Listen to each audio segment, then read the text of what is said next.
नमस्कार प्रिय दर्शकों, आप सभी का हमारे YouTube चैनल पर हार्दिक स्वागत है। दोस्तों, आज की कथा बड़ी पावन पवित्र है। इस वीडियो में आप जानेंगे रुक्मिणी मंगल की कथा, अर्थात रुक्मिणी और भगवान कृष्ण का किस प्रकार से विवाह हुआ। दोस्तों, आप इस वीडियो में ये भी जानेंगे कि भगवान गणेश ने किस प्रकार से श्री कृष्ण भगवान की शादी में रुकावट पैदा की। प्रिय दर्शकों, इस वीडियो में आप ये भी जानेंगे कि कई कई जगह पर दूल्हे के सिर पर जो फूलों की माला लगाई जाती है, अर्थात जो चेहरे को नहीं देखने की प्रथा होती है, वो कब से चली है। दोस्तों, ये वीडियो में आप जानेंगे कि जब रुक्मिणी का जन्म हुआ तो पंडितों ने 21 दिन तक नामकरण संस्कार क्यों नहीं किया, और सभी लोग, ये पंडित लोग कहने लगे कि यह लड़की खराब नक्षत्र में पैदा हुई है, अर्थात यह लड़की शुभ नहीं है, ये अशुभ लड़की है और इसके पैदा होने के साथ ही लड़ाई का खतरा पैदा हो जाएगा। दोस्तों, इस प्रकार की ये कहानी है और आप सभी जानते हैं कि नारद ने इस कहानी में आकर के किस प्रकार से नारद विद्या फैलाई है। पूरा वीडियो देखने के लिए बने रहिए हमारे चैनल के साथ। अब मैं कहानी शुरू करता हूँ। दोस्तों, ये बिल्कुल सत्य कथा है, हकीकत कथा है, जो कि महाभारत में और गीता में इसका स्पष्ट उल्लेख है। प्राचीन समय की बात है कि भारत में एक यूपी नाम का राज्य है, उत्तर प्रदेश, जो कि आजकल दो हिस्सों में बट गया है, एक उत्तराखंड और एक उत्तर प्रदेश। दोस्तों, इसका एक ज़िला होता है अल्मोड़ा, जहाँ पर एक नगर होता है कुंडलपुर नाम का। यहाँ पर राजा भीम नाम राज करता था। दोस्तों, भीम की पत्नी सुलक्षणा थी। भीम के 5 पुत्र थे और दोस्तों, काफ़ी समय के बाद भीम के परिवार में एक लड़की पैदा होती है। दोस्तों, इस लड़की का नामकरण के लिए राजा भीम ने कई पंडितों को बुलाया और पंडितों को बुलाने के बाद इसके नामकरण के लिए बोला तो पंडितों ने आते ही सबसे पहले कहा कि भगवान राजा महाराज, ये खोटे नक्षत्र में अर्थात खराब ग्रह नक्षत्र में पैदा हुई है, इसका 21 दिनों तक तो कोई नामकरण संस्कार हो नहीं सकता।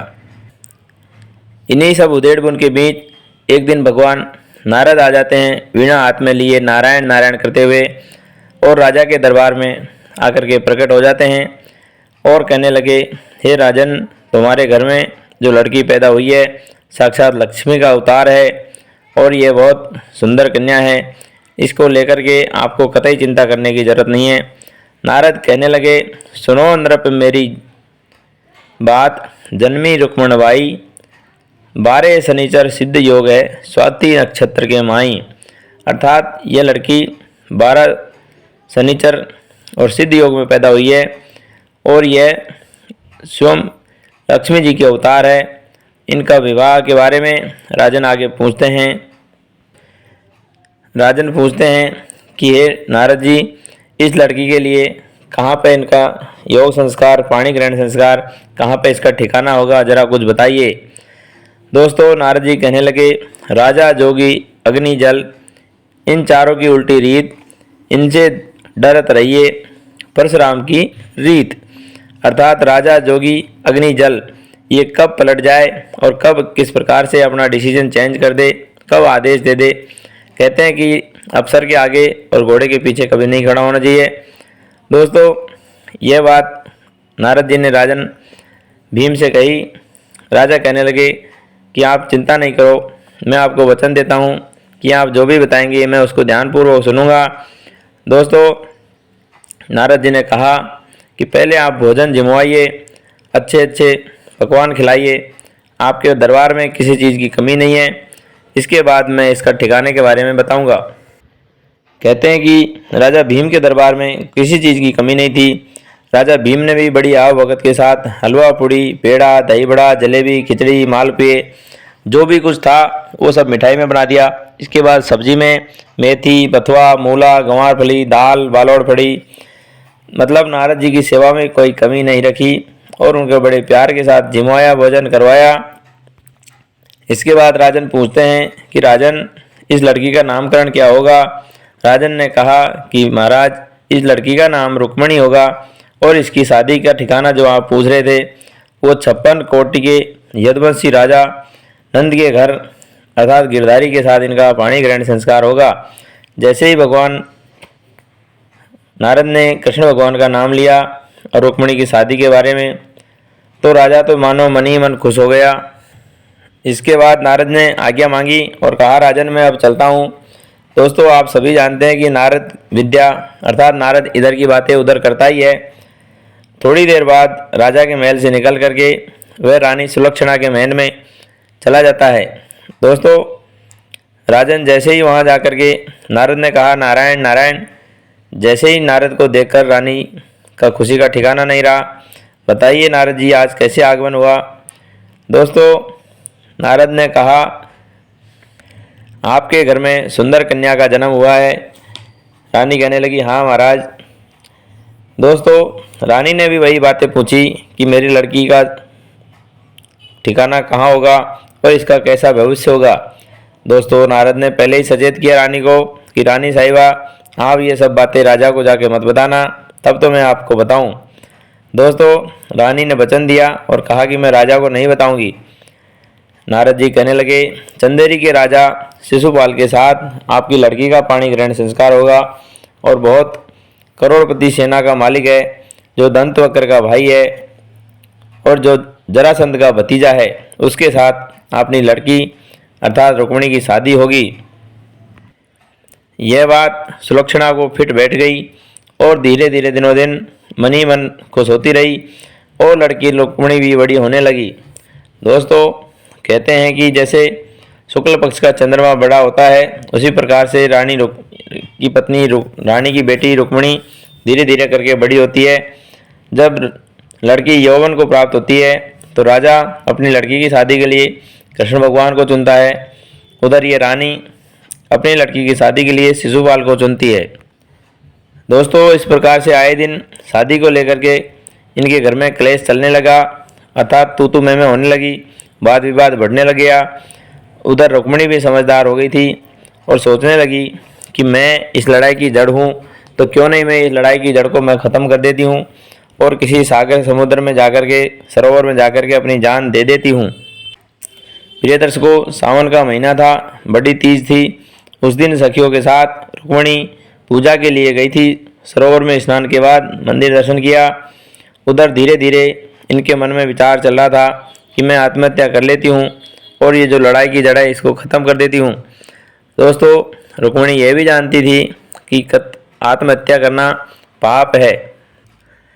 नाते नाते रुक्मिणी ने भगवान श्री कृष्ण को याद किया और उन्होंने मन ही मन उनसे प्रार्थना की कि भगवान मैं समझती हूँ कि आत्महत्या करना पाप है, लेकिन मैं करूँ तो करूँ क्या, आप ही मुझे मार्गदर्शन दीजिए।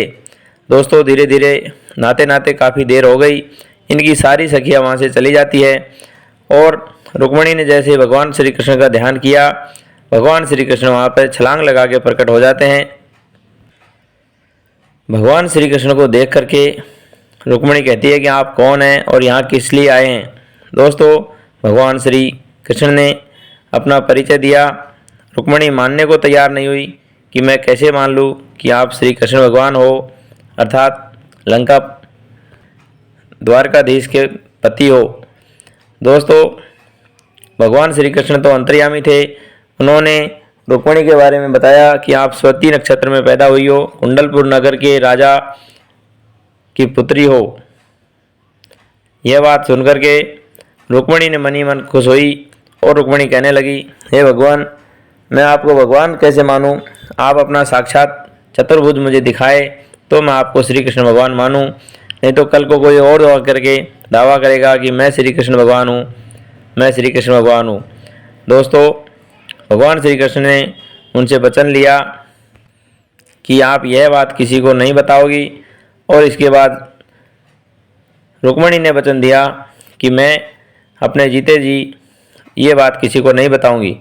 दोस्तों भगवान श्री कृष्ण थोड़ी देर में चतुर्भुज रूप धारण करके रुक्मिणी के सामने प्रकट होते हैं और धीरे धीरे रुक्मिणी कहने लगी कि मेरे माता और पिता मेरी शादी को लेकर के बटे हुए हैं और इन दोनों में आए दिन झगड़े होते हैं, कलह होती है, उसका वजह भी मैं ही हूँ, इसलिए मैं आत्महत्या करना चाहती हूँ।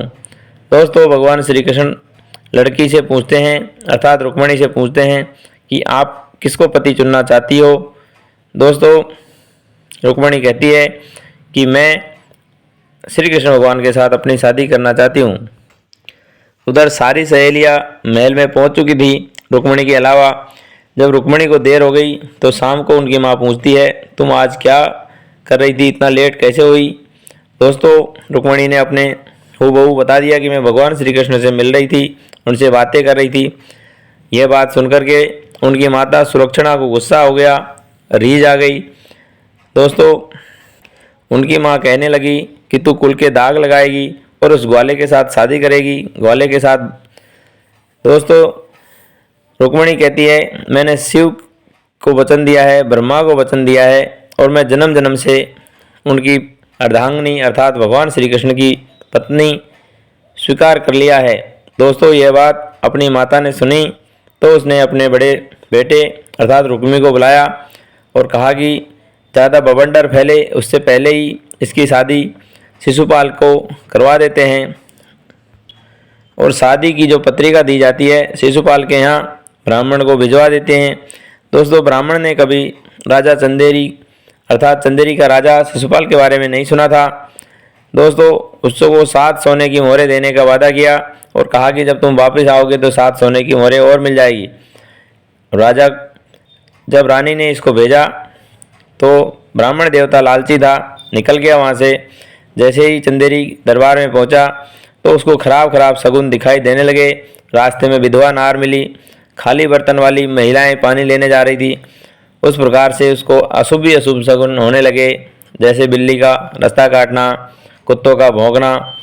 लेकिन दोस्तों, कहते हैं कि पंडित को तो अपने 7 मोहरों से मतलब था, चाहे बराती, चाहे दूल्हा, चाहे कन्या सब मर जाए, उसको तो अपने पैसे से मतलब था।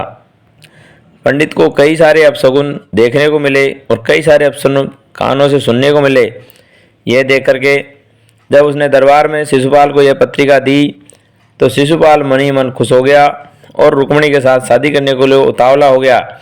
दोस्तों, शिशुपाल ने अपनी भाभी से कहा कि भाभी देखो, मेरी शादी रुक्मणी के साथ होगी और ये शगुन की पत्रिका आई है। दोस्तों, भाभी ने उसको समझाया, देवर आप ऐसे सपने मत देखो, देवर मत कर जान निकासी, बैठे आवे ब्रज को वासी, थाने मूसल सी खसकासी और थारे होठ कंठ छिप जासी, जान जब जान थाई कुंवारी आसी। प्रिय दर्शकों, उसकी भाभी ने शिशुपाल को समझाया कि वहाँ पे ब्रज का वासी अर्थात भगवान सांवरिया भगवान श्री कृष्ण वहाँ आएंगे और तुमको मूसल से मार देंगे, पीट देंगे, पटकनी दे देंगे और तुम्हारे होठ कंठ सब छिप जाएंगे और तुम्हारी जान वापस कुंवारी लौट जाएगी। लेकिन दोस्तों, शिशुपाल तो घमंड का मारा, उसने तो ये पत्रिका देखी और उसने वापस आने का निर्णय नहीं लिया। उधर रुक्मणी को पता चला कि शादी की पत्रिका शिशुपाल के पास भेज दी गई है। दोस्तों, कहते हैं कि रुक्मणी ने भी वचन दिया था कि जब मेरी शादी होगी तो मैं श्री कृष्ण भगवान को पत्रिका भेजूंगी और श्री कृष्ण भगवान ने भी ये कहा था कि मैं ज़रूर से ज़रूर अपनी बारात लेकर के आऊँगा और तुम्हारी लोक लाज को बचाऊँगा। दोस्तों, रुक्मणी को भगवान श्री कृष्ण का असली नाम मालूम नहीं था और उसके तो कई कई नाम थे। उस समय से कहते हैं कि सांवरिया थारा नाम हजार, कैसे लिखूं कुकुपत्री। दोस्तों, यह एक पूरा भजन है जिसमें भगवान श्री कृष्ण को कहते हैं। कोई तो कहता है मथुरापति, कोई कहता है द्वारकाधीश, कोई कहता है नंद बाबा का, कोई कहता है यशोदा का। दोस्तों, कहते हैं कि सांवरिया थारा नाम हजार, कैसे लिखूं कुकुपत्री, वहाँ से यह भजन प्रकट हुआ है। रुक्मणी ने ब्राह्मण देवता के साथ यह पत्रिका भिजवाई। अब ब्राह्मण देवता जानते थे कि द्वारका तो बड़ी दूर है, मैं वहाँ कैसे पहुँचूँ। भगवान ने पत्रिका जैसे ही देखी अर्थात वो अंतर्ध्यानी थे, उन्होंने अपने मन ही मन पत्रिका पढ़ी और बारात तैयार कर ली। सबसे पहला न्योता भगवान शंकर को दिया। भगवान शंकर ने श्री कृष्ण भगवान की शादी का न्योता देख करके उछलने लगे, कूदने लगे, नाचने लगे। पार्वती माता कहती है कि आज क्यों, किस बात से आप इतने प्रसन्न हैं। पार्वती से भगवान शंकर कहते हैं कि आज मेरे छोटे भाई का शादी है। पार्वती ने हंसी ठिठोली में कहा कि आपके गले के सांप देख करके तो पंडाल में कोई रुकेगा ही नहीं। शंकर भगवान ने भी कह दिया कि मैं जाऊंगा तो इसी रूप में जाऊंगा। प्रिय दर्शकों, उधर नारद जी को मन में एक विद्या सूझी और वो जानते हैं कि जब तक किसी की लड़ाई झगड़ा किसी का काम नहीं बिगाड़े, तब तक उनको नारद कैसे कहें। उन्होंने गणेश जी को कहा, गणेश जी तुम तो बहुत भोले हो, तुम्हारी तो शादी कभी हुई नहीं, इतने दिन हो गए। उधर कृष्ण भगवान इतने छोटे हैं और वो शादी के लिए जा रहे हैं बारात लेकर के। दोस्तों, भगवान नारद ने गणेश जी को भड़काया और उन्होंने अपनी सवारी से कह दिया उंदरों से, चूहों से, कि जाओ, जिस रास्ते से भगवान श्री कृष्ण का रथ जाएगा वहाँ तुम ज़मीन खोद दीजिए ताकि उनका रथ वहीं फंसा का फंसा रह जाए। दोस्तों, उंदरों ने जैसे भगवान गणेश ने कहा वैसा ही काम किया और जब श्री कृष्ण भगवान की बारात निकलने लगी तो उन्होंने देखा कि उनके रथ के पहिए जमीन में धंस गए। भगवान श्री कृष्ण ने सोचा कि किसका काम है, वो अंतर्यामी थे। उन्होंने तुरंत ध्यान लगाया और सोचा कि यह चूहा गणेश जी की सवारी का काम है। गणेश जी के पास हाथ जोड़ करके पहुँचे कि आपको शर्म नहीं आई, आपने मेरी बारात रोक दी। दोस्तों, गणेश जी ने भी कहा कि आपको भी नहीं शर्म आई कि मैं बड़ा होकर के यहाँ बैठा हूँ कुंवारा, आज तक मेरी शादी का कोई निमंत्रण नहीं, कोई पत्रिका नहीं, और आप शादी करने जा रहे हैं। दोस्तों, ये सब नारद का फैलाया हुआ जाल था। कृष्ण भगवान और नारद जी बातों करने लगे कि इसकी शादी करवाएं तो कहाँ करवाएं। भगवान नारद कहते हैं कि इनका रिश्ता मैं एक बताता हूँ। धारी नगरी का राजा पोप, जिनके 2 लड़की हैं रिद्धि और सिद्धि, उन्होंने एक बार भगवान गणेश को देख करके हंसी ठिठोली किया था और भगवान गणेश ने भी कह दिया था कि शादी करूँगा तो तुम्हारे ही साथ करूँगा। दोस्तों, भगवान कृष्ण अपना रिश्ता लेकर के पहुंच जाते हैं कि मेरा छोटा भाई है और उसके साथ आपकी 2 लड़की हैं रिद्धि सिद्धि, उनके साथ शादी करनी पड़ेगी। दोस्तों, धारी नगरी का राजा पोप छोटे भाई का सुन करके उसके साथ विवाह तय कर देते हैं। अब दोस्तों, आप सभी जानते हैं कि दूल्हे के सिर पे जो सेहरा सजाया जाता है वो तभी से सजाया जाता है। भगवान गणेश का मुंह जिसमें लंबी सूंड और लंबे कान देख करके कोई भी शादी को कैंसिल कर देता और शादी वहीं कैंसिल हो जाती, दूसरा कोई और ही फेरा लेता। उधर भगवान श्री कृष्ण ने गणेश की बारात तैयार करके राजा पोप के दरबार में भिजवा दी और उसका फूलों से चेहरा बुरी तरह से ढक दिया ताकि जो सखी सहेलियाँ थी, वो चाची ताऊ जो भी थी, वो उनका मुंह नहीं देखे और फेरा पड़ने के बाद ही उनका मुंह देखे। इस प्रकार की प्रथा जो कि मैंने वीडियो के शुरू में ही बताई थी, यह गणेश जी के विवाह से प्रारंभ हुई थी। उधर नारद जी कहने लगे कि हमारा दूल्हा बहुत फूट रहा है, बहुत सुंदर है, इसको किसी की नज़र नहीं लग जाए, इसलिए पहले फेरे पड़ जाने दो, उसके बाद में आप शकल देखना, चेहरा देखना। अब दोस्तों, भगवान श्री कृष्ण तो वहाँ से चले जाते हैं। इधर गणेश जी की बारात तैयार हो जाती है और कृष्ण भगवान अपनी बारात के लिए चले जाते हैं। उधर शिशुपाल को भी न्योता मिला हुआ था शादी का, तो वो करोड़ों की सेना लेकर के कुंडलपुर में पहुंच जाता है। वहाँ देखते हैं कि कुंडलपुर में तो पैर रखने की भी जगह नहीं है। तो भगवान श्री कृष्ण ने आसमान में ही अपनी बारात का डेरा जमाया और अपने बड़े भाई बलराम से कह दिया कि आप शिशुपाल के साथ युद्ध करेंगे। शिशुपाल ने बलराम के साथ युद्ध किया और उनकी सारी सेना बुरी तरह से परास्त हो गई, बहुत सारे सैनिक मारे गए। भगवान श्री कृष्ण को रुक्मिणी माता ने कह रखा था कि कुंडलपुर में जो काली माता का मंदिर है, मैं वहाँ पे आऊँगी और वहीं से आप मुझे लेके चलना। अब दोस्तों, बलराम ने पूरी सेना को परास्त कर दिया और दंतवक्र, शिशुपाल और इनके चचा थे जरासंध, सब लोग परास्त होकर के वहाँ से भागने लगे और भगवान श्री कृष्ण ने काली माता के मंदिर से रुक्मिणी का हरण किया और अपना रथ सवार करके द्वारकाधीश के लिए निकलने लगे। उधर जब यह पता रानी को चला तो सुलक्षणा ने अपने बड़े बेटे रुक्मी से कहा कि जाओ तुम्हारी बहन की रक्षा करो, वो ग्वालियर श्री कृष्ण उसे ले जा रहा है। दोस्तों, रुक्मी ने पीछा किया और श्री कृष्ण भगवान को रोकने की कोशिश किया। श्री कृष्ण ने अपना सुदर्शन निकाला और रुक्मी को मारने का कोशिश किया, लेकिन रुक्मिणी ने हाथ जोड़ करके कहा कि हे भगवान, यदि आप मेरे भाई का वध करेंगे तो मैं इस प्रकार से आपके साथ शादी करके कैसे सुखी पाऊंगी। दोस्तों, श्री कृष्ण ने अपना सुदर्शन उसी समय वापस बुला लिया और सुदर्शन जैसे ही रुक्मी के सिर से टकराया, उसकी सद्बुद्धि आ गई और वो अपने किए कराए पर पछताने लगा और कहने लगा, भगवान मुझे माफ़ करना, अभी मेरी बुद्धि सही हो गई है और आप महल में चलिए, मैं आपका आदर पूर्वक विवाह करूँगा और मेरी बहन को आपके साथ विदा करूँगा। इस पर भगवान श्री कृष्ण ने कहा कि यह लीला पहले ही श्रीमद् भागवत गीता में लिखी जा चुकी है कि रुक्मिणी हरण होगा और ये होकर ही रहेगा।